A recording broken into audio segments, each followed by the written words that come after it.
Hey guys! Today's video is going to be another disability discourse, and as some of you might be aware, I previously made a video on things that able people say to disabled people that can be hurtful or mean. While this video was lighthearted and it was really fun to make, I do recognize that it wasn't super constructive in terms of the criticism that I was giving. And I think it is really important to, when you're saying that something is wrong, to explain why it's wrong, and also give some alternatives that aren't wrong. So today what I want to do is give some examples of things that able people might say to disabled people. I'll say what they really say, then I'm going to say what it translates to me, and I think to quite a few other disabled people as well, from talking to other people in the disabled community. And then I'm going to afterwards explain why it's hurtful to say the first thing, and what other alternatives there are that wouldn't be hurtful, that are like nice to say. So basically what I want to do is just keep this really constructive, because I feel like a lot of these comments aren't meant maliciously at all, and the people who say them are often trying to be helpful or trying to be kind, and it just doesn't necessarily translate that way all the time.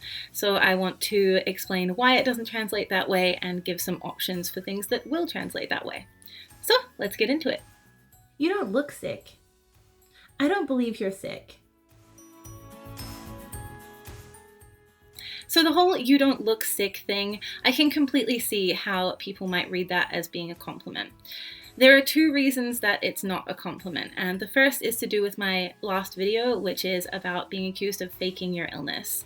As I explained in that video, that's a pretty universal experience for a lot of chronically ill people. A lot of us get accused of lying about being sick.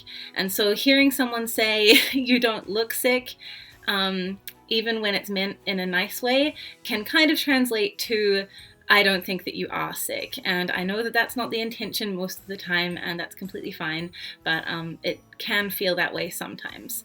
The other thing is that it does imply that there is a certain thing that sickness or disability looks like, and that's not the case at all, and that's a stigma that is kind of really hard to break as someone with an invisible illness. So that's the second reason why it can be not a great thing to say. Basically, the alternative here is just to give a regular compliment like you would give a regular person. So you could say, "you look really nice today," or "that's a really nice outfit," "your hair looks good today," whatever you think looks good, just say that. You don't have to include the sick or not sick thing. You're not disabled. You're differently abled. The word disabled makes me really uncomfortable. Disabled is not a dirty word. It's not a negative word. If you have negative connotations with that word in your head, that's on you, not on the disabled person. If someone's describing themselves as disabled, obviously that's a fine word for them and they're happy to use it about themselves. When I say I'm disabled, I'm not looking for someone to say, "oh, no, you're not disabled." I'm not putting myself down, I'm describing myself. And I think the sooner that we can realize that this is just a factual descriptor of someone, the better. You really shouldn't take medications. They're so bad for you. I think I know more about your illness and its treatment than you and your entire team of specialists. Ah yes, the people who despise medication. How fortunate they are to have had the luxury to choose not to use medication for their whole lives. That must be really nice. So the reason that this one is bad is because medication often makes disabled and chronically ill people's lives so much better. It helps our quality of life. It allows us to lead much more normal, quote-unquote, lives than we otherwise would be able to. It keeps us from being in so much pain all the time. Medication is often a really positive thing in the lives of disabled and chronically ill people. So to have someone tell you that you shouldn't take it or that it's bad for you when really they don't know that at all, is kind of difficult to deal with. I think instead of saying that, perhaps just say it's really great that medication exists that can help you, because it is. You're still sick? Aren't you better yet? I really don't understand how chronic illness and disability works, and yours is a pretty big inconvenience. Something important to know about disabilities and chronic illnesses is that they aren't going to go away. They aren't expected to go away. There will be better days and worse days, and better months and worse months, and even better years and worse years. But the whole thing about chronic illnesses and why they're not just called illnesses is that they really aren't expected to get better. So when you're constantly asked, "aren't you better yet?" it just feels like a reminder that you're not better yet. And it does come across as that you're being an inconvenience by not being better yet. I think something else that you could say is, oh, wow, you've been having a hard time for a long time, I'm really sorry.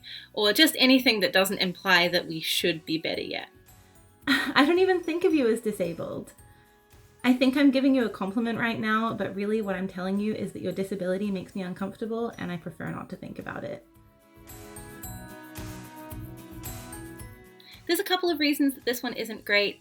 The first one is that a lot of people genuinely do forget that invisibly disabled people are disabled. And the second reason is that it comes across like you're trying to say it like a compliment. It's kind of like the whole "you're not like other girls" thing, where you're trying to say it like a compliment, but you're also insulting a group of people, and I'm part of that group. So when you tell a disabled person, oh, I don't think of you as disabled, it sounds like you're presenting that as a good thing. And again, it comes back to this whole disability isn't a dirty word. Disabled isn't a dirty word. It's just a factual descriptor. You have to try yoga. I genuinely think that you've had this illness for several years and haven't bothered even doing a basic Google search as to how to cure yourself magically. So this is something that happens really often. People will give suggestions for things that they think would help with your chronic illness or disability. Often it's veganism, sometimes yoga, sometimes going gluten-free, exercise, whatever it is. And that's completely fine. I get that's coming from a nice place, and I think all of us can understand that that's coming from a place of wanting to help. However, there are different ways to present this, and some of them are not great and some of them are great.